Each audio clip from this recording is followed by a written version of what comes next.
Welcome to The Explainer. So today, we're going to decode a trading philosophy, one that cuts right through all the noise and gets to the real heart of what the market is actually doing.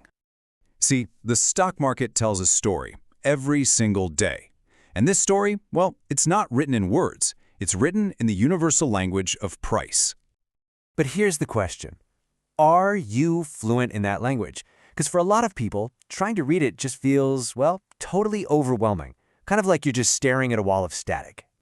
Yeah, this is what pops into your head, right? These charts just jam-packed with all sorts of complex indicators, lines going everywhere. It's intimidating, for sure, and it can make the whole world of trading feel, well, completely inaccessible. But what if? What if there was a simpler way to listen? A way to actually hear what the market is trying to tell you? There is. There's a method that just strips away all that complexity and lets you focus on the raw, unfiltered story of price itself. And that method, it's called price action trading. It's a strategy that focuses purely on the price chart and nothing else.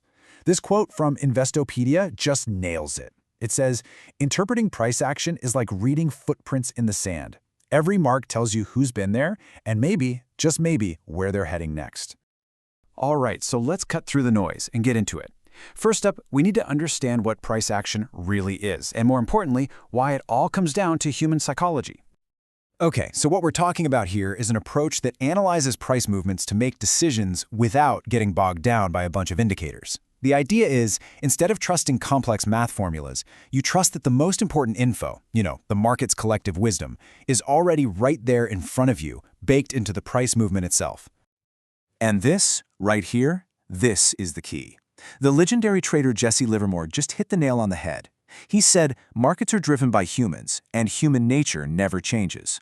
So those price charts, they're not just lines on a screen. They are literally a picture of human psychology in action.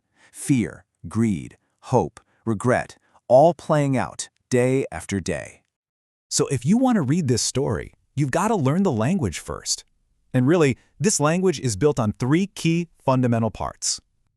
So, first you have support and resistance. Think of this as the battlefield, the setting of our story. Then you have candlesticks. These are the actual words, the dialogue. And finally, you have volume. This tells you about the conviction, kind of like the emotional tone behind the words. All right, let's start with that battlefield, support and resistance. Now, what you see here is a support level, a price zone where buyers just keep stepping in. It's really important to get this. These aren't exact pinpoint lines. Think of them more as zones, psychological areas where people's behavior, either buying or selling, starts to become pretty predictable. Okay, now for the dialogue, the candlesticks. Every single one of these tells a little mini story about who won the battle for that period of time. A green one, buyers won. A red one, sellers took that round. And the size of the body, the length of those little wicks, those are like the words that make up the sentences. They tell you just how fierce that fight really was. And just like in a story, you have punctuation. Certain candle patterns, like this hammer you see highlighted here, they can signal a potential plot twist. It's a hint that the story might be about to change, that maybe the buyers are starting to wrestle back control. And then there's the emotional tone, volume. This is what gives the story its conviction. Think about it. A price move with very little volume, it's kind of like a whisper. It might be misleading. But a price move with strong volume backing it up, that's a statement shouted with belief. It confirms the story the candles are telling you. Okay, so once you start to get the hang of the language, the battlefield, the words, the conviction, you can begin to spot recurring storylines. You could call them market plots that just play out over and over again. And really, there are two main types of plots traders are always on the lookout for.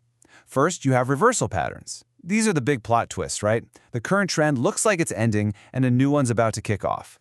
Then you have continuation patterns. These suggest the story is just, well, continuing. It's like the market is taking a quick coffee break before it keeps going in the same direction.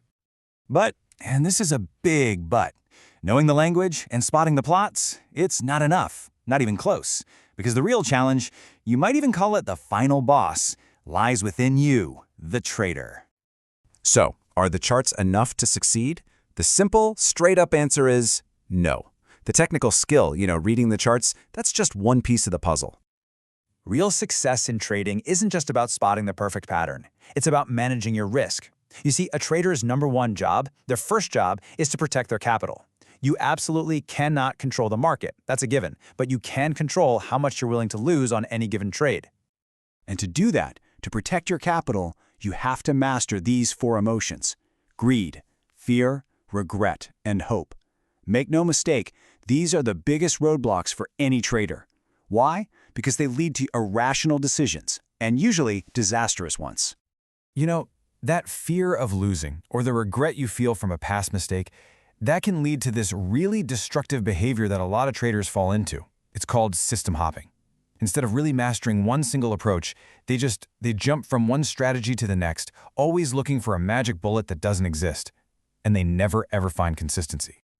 And that brings us to the absolute core of discipline in trading. I love this quote from Bruce Lee.